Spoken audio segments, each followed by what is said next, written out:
Everybody asking how we doing, say we good. Don't need no one to tell me how to live just like they would. It ain't their business but they in it, I don't know why. Revolved around my life after I found another. Assalamualaikum warahmatullahi wabarakatuh. Di sini saya akan menjelaskan tentang materi siklus menstruasi, pembuahan atau fertilisasi, kehamilan atau gestasi, dan yang terakhir persalinan atau partos. Baiklah, saya akan memulainya.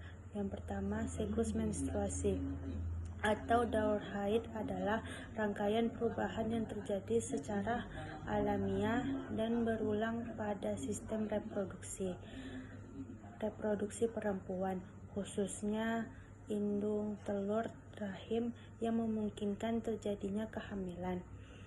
Siklus menstruasi mencakup siklus ovarium dan siklus uterus. Hormon yang memengaruhi fase siklus menstruasi.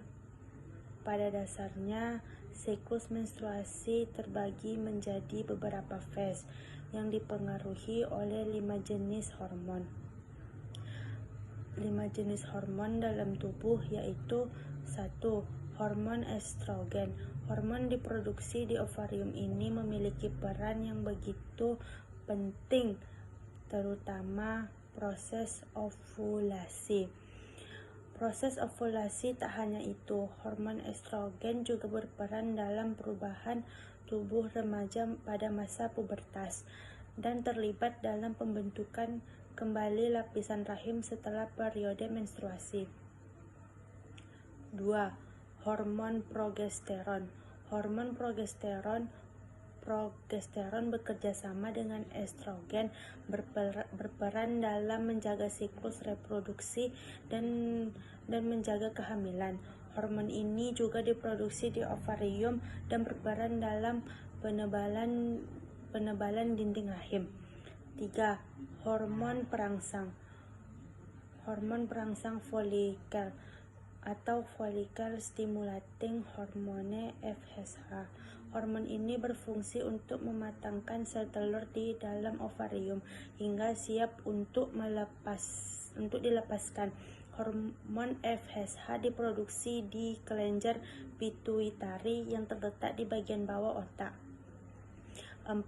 Hormon pelutein atau luteinizing hormone LH. Serupa dengan hormon FSH, hormon pelutein ini juga diproduksi di kelenjar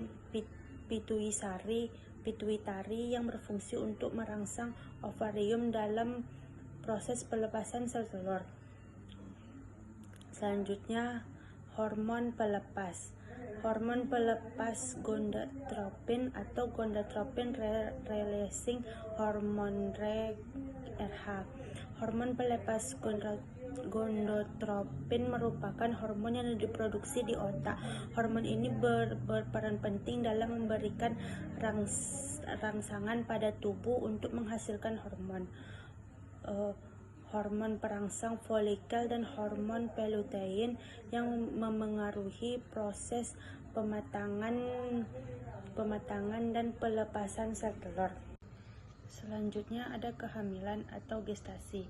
Masa gestasi adalah periode antara pembuahan hingga persalinan. Pada masa inilah janin berkembang dan tumbuh di dalam rahim. Usia gestasi ini bisa dihitung sejak hari pertama haid terakhir atau dengan melakukan pemeriksaan USG. Masa gestasi juga disebut sebagai usia kehamilan. Periode ini merupakan masa yang penting harus dipahami oleh Anda untuk memperkirakan kapan kemungkinan tanggal kelahiran, mengkaji pertumbuhan janin, hingga evaluasi kesehatan bayi ketika lahir. Masa gestasional ini juga memiliki fungsi pedoman untuk menentukan